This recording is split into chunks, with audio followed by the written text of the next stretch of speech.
I'm all about tech. I'm an electronic engineer, and when you walk into my workstation here, it looks like the Starship Enterprise. There's so much tech here. However, I have recently embraced the good old pen and paper, and it can be very effective to, especially because technology can be very distracting. If I start taking notes on a laptop or an iPad or something, you know, there's always the chance to go into Twitter or watch some silly videos on YouTube or whatever. So I have a different notepad for my languages, and I write in that whatever the various notes are. But that's for broader things. When it comes to specifically vocabulary, for that I have a Google Sheet open where the first column is target language, the second column is the English equivalent, and I just keep on adding to that. And then once every few weeks, not once a month, but or not once a week, but sometimes up to once a month, I will take all of that and convert it into Anki flashcards, and that way I try to stay more or less on top of those. It's the processing flashcards with my approach is tricky because I'm only doing one language at a time per week. I'm not staying on top of everything, and you're supposed to be having a pretty good daily check-in. But for people doing the project themselves, the Fluent 3 Months Challenge, this can be very effective because you're presumably doing something in the language every day. So having flashcards to check you in can be very good with that. And I try to make sure I incorporate the word in a full sentence. So usually the example sentence that I found that word in, and I maybe highlight the word itself so that comes up in my flashcards. And then with I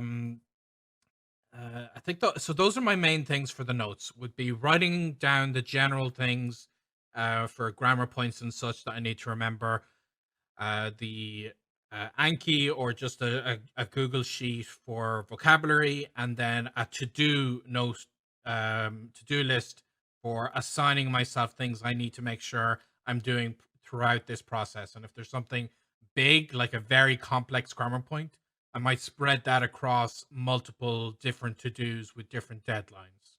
So that's my system in a nutshell. And what's yours? Mine's not super different, but you have to promise you're not going to laugh at me right now. Oh, I This could never is promise that. this is one of my language notebooks. You can see it's like a torn apart notebook. I promise it was once whole, but I basically just throw everything in here. So you'll see like these are even just like scraps of paper. So it's like Croatian here, Korean here, some Hungarian over here. And basically what I do is like, as I'm studying, I just take a bunch of notes. I used to be really organized and have notebooks for each language, but I got tired of carrying around like 3 notebooks with me when I travel. So I consolidated to one, and I just kind of keep the notes in here. And then once this gets filled, I have a filled one somewhere. I don't know where, but what I'll do is I'll go in and like Benny says, I put it all into a Google sheet. So I'll just kind of go through it. And like you can even see here. So like this one's gone through. So it's got like a big X through it. So I know what I've gone through and what I haven't gone through and what's in my notes, what's not in my notes. But I collect it all in a Google Sheet. And these notes are like from things like YouTube videos that I'm watching, course book exercises that I do, and basically anything from kind of an anonymous source where I might need to write things down. I like to write by hand because I find that the muscle memory actually helps me quite a bit. And that process, it sticks with me more than if I were to take notes in, say, like the digital note-taking app that I use, which is Notion. So what I do is that, and so then I have the notebooks with like my mixed notes or whatever, and I don't go through the written notes until I fill the notebook. Whereas with digital things, so every week I take a lesson with one of my tutors, and I have my tutor write down everything that I don't know or everything that I don't understand or everything that I make a mistake on in the chat. So at the end of the lesson, depending on the language, I'll have anywhere from like 10 to 100 words and phrases in the chat. And again, I copy all of that out into the same Google Sheet, and I run a duplicate checker on it so that way I don't make sure that things are in there multiple times and it's nice and clean. And as I'm going through and kind of organizing it, because when you copy and paste from Skype chat into Google Sheets, it doesn't actually put things into the columns. I do something that I think is really important, and it's something that I took from the Goldlist method, and I do it when I go through my notebooks as well. And it's the distillation method, which is basically I take those notebooks and anything that I know that I absolutely know that I don't need to study, I don't put it in the Google Sheet.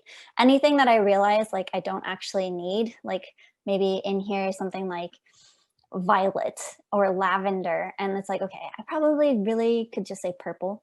I don't need to learn how to say these other words for purple in the language. So I'll kind of curate that list and reduce it so I have this nice, clean, and highly relevant list in that Google Sheet. And I try to do that with my lessons once a week. So every Friday, I also use Todoist. I have a reminder that says, add your vocabulary to your Google Sheet. So I go through and I add it, I run the duplicate check, I clean it up, and then I import it into Memrise, which is my vocab tool of choice. And I do that every single week. And then in between lessons, every single day I study with Memrise. I have like 130-day streak or something right now on Memrise. So for me, like that's just what I do. And like my partner likes to watch TV.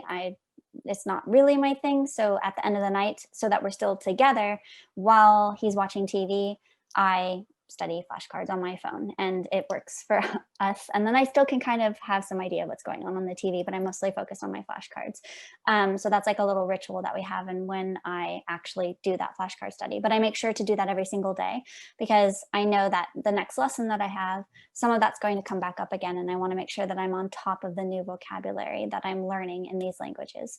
So that's the bulk of my system. The only other thing that I do is I do spend some time in the car. So I make sure that I always have audio that I can listen to when I'm in the car to use that otherwise dead time. So I personally use Pimsleur. I know Benny doesn't like it, but I also, I like focusing on driving and not doing reckless things. So Pimsleur is slow paced enough that I can safely drive and learn a language. So that's kind of my system. And I don't write anything down from Pimsleur, because a lot of the time, the way that that system works, you do remember what you learn. And so that's basically what I do. It's very similar to Benny. And then if there's something that I notice that I don't know that I want to look up later, or there's a resource that I find that's really cool and I can't fit it into my routine at the moment, I add it into Todoist as well. So I have a project for language learning. And so then I have a section for each language. So I'll have like Croatian, Russian, and then all of the things that I think I want to get to at some point for those, I add it to Todoist. And so that way, when I sit down to study, if I'm like, I don't know what I'm going to do today, I will kind of look at that list and then pick something to cross off that list. So that's my system. If you enjoy great tips, like with the video you just watched, then why not try a Fluent in 3 months challenge? Shannon and I will guide you through the first 90 days of learning a language, ending in a 15-minute conversation with a native speaker.